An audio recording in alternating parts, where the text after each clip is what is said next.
Alumnos, muy buenas tardes. Les quiero mostrar en este video que, pues de manera general, sobre las funciones trascendentes, que son otro tipo de funciones que también se pueden graficar y también se pueden derivar, al igual que las funciones algebraicas.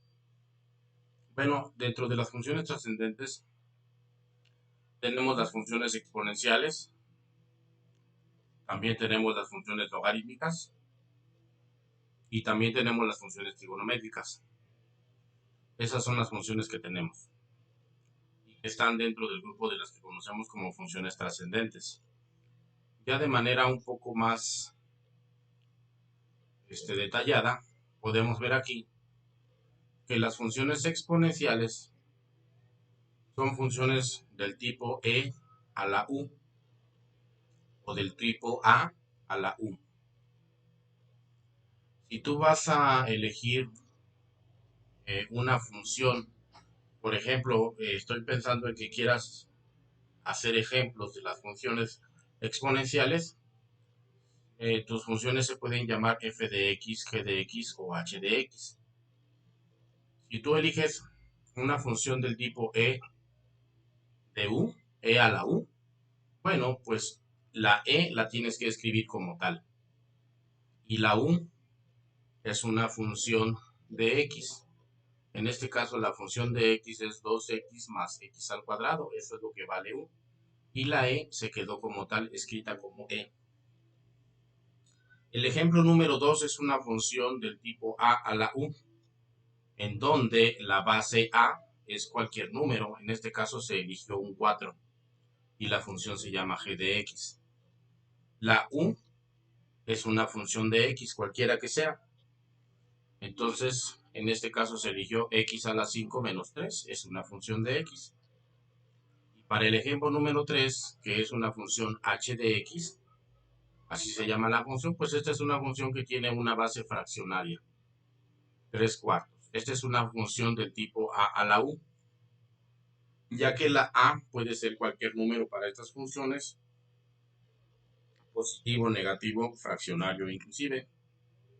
Y entonces, en el ejemplo número 3, que la base es 3 cuartos, la u es x al cuadrado, que también es una función de x. La u, para todos estos ejemplos, entonces es una función de x. En cuanto a las funciones logarítmicas que tenemos aquí, bueno, las funciones logarítmicas también son pueden llamarse f de x, g de x, h de x. Y podemos escoger de tres formas. La primera sería el logaritmo de u.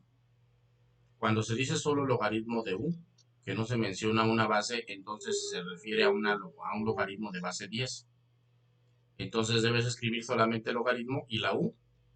Para el caso de la u, escribir una función de x, como está en el ejemplo que está aquí, f de x igual a log, es decir, un logaritmo de base 10.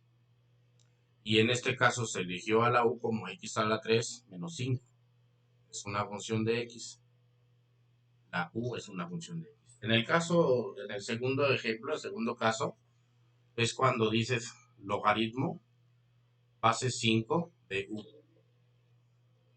Aquí tendría que haber dicho base a, porque la base puede ser la base que tú, cualquiera que sea.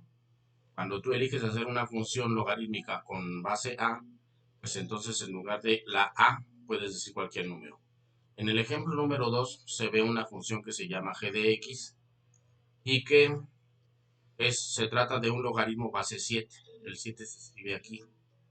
En este caso la a vale 7. Y la función completa se completa con una función de x, que sería 2x a la 5. 2x a la 5 sería la u. Entonces, logaritmo base 7 de 2x a la 5. Y finalmente, en el tercer caso de las funciones logarítmicas, tenemos una función que en este caso se llama h de x. Son los nombres más comunes para las funciones f de x, g de x y h de x. Son los que tú puedes elegir para hacer tus ejemplos. Bueno, en este tercer caso es una función de logaritmo natural que se abrevia con ln. No hay nada más que decir más que agregar el argumento u. y la u es una función de x. En este caso se escribe en el tercer ejemplo, h de x igual a logaritmo natural ln de x a la 5 más x a la 2. Es decir, el argumento u es x a la 5 más x a la 2. Es una función de x.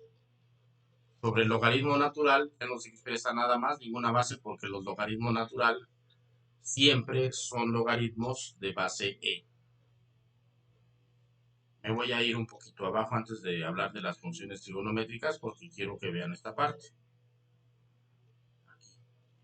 Dice aquí a la mano derecha que e, y en esta e me refiero a la del logaritmo natural porque el logaritmo natural, aunque no se escribe, es de base e. Y también me estoy refiriendo a la e, que es la base de una función exponencial. Bueno, esa e es el número de Euler. Y el número de Euler tiene un valor que es igual a 2.718281 y todavía siguen más números. Lo pueden consultar en sus calculadoras. Y es un número que se ocupa para diferentes investigaciones. Prácticamente tiene funcionalidad en el área de la investigación, crecimientos de poblaciones, en fin, crecimiento de poblaciones de bacterias, crecimiento de la migración, ¿verdad? En fin, tiene que ver también con los intereses para comprar carros, para comprar casas, para solicitar créditos. También ahí está este número E. Bueno, eso es en cuanto a E. En cuanto a la A, aquí especifica que es cualquier número positivo, negativo o fraccional. Y finalmente, en relación al argumento U que se utiliza en todos este tipo de funciones, quiero decirles que la U puede ser cualquier función de X. Yo aquí pongo unos ejemplos. X al cuadrado, X a la 3, X a la 6. Y fíjate, X a la menos 2. O sea, pueden ser los exponentes inclusive negativos. Eso es el valor que puede tomar la U en todas las funciones que están acá arriba. Otras pudieran ser que poner estas mismas, pero les puedes poner un coeficiente. 3x a la 4, 5x a la 7, etc. Otro tipo de funciones de x que puede tomar la U es x más 2, x más 8, x menos 3. Todos estos los puede tomar la U para hacer ejemplos de funciones. Inclusive pudiera ser una función cuadrática como la que tienes aquí abajo. 4x al cuadrado menos 3x más 7. Esta es una función cuadrática, una función de grado 2. Así completita, esta función pudiera ser el exponente de una función de base e. O pudiera ser el argumento de un logaritmo natural o de un logaritmo de base 5. Entonces, ahora sí, habiendo dicho eso, pues hablamos de las funciones trigonométricas, que son las que faltaría. Usualmente, bueno, las funciones trigonométricas son 6: seno, coseno, tangente, cotangente, secante y cosecante. Las que más vamos a usar para el curso son las funciones seno, coseno y tangente, por eso son las que estoy poniendo aquí.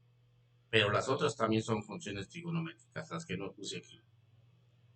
Pues sencillamente pones el nombre que quieras, f de x, g de x, h de x, y después solo eliges si va a ser una función seno, coseno, tangente, o tangente, secante y cosecante, podrían ser también. Y después pones un argumento u. En estas funciones además puedes escribir un número antes de la función, por ejemplo 3 seno de u, 7 coseno de u, etcétera. Un medio tangente de u, puedes ponerlos. Los ejemplos que aquí les propongo, pues primero el f de x es una función tangente y el argumento u en este caso es x a la 4 menos x a la 2. El segundo ejemplo es una función g de x. Se trata de una función coseno y su argumento u es 7x a la 2. Finalmente, en el ejemplo 3 está una función que se llama h de x y esta es igual a seno de x a la 4 más 3x. Aquí la u vale lo que está dentro del paréntesis, x a la 4, más 3x. Bueno, entonces con esto es suficiente para que ustedes puedan entender de qué se trata esto de las funciones trascendentes.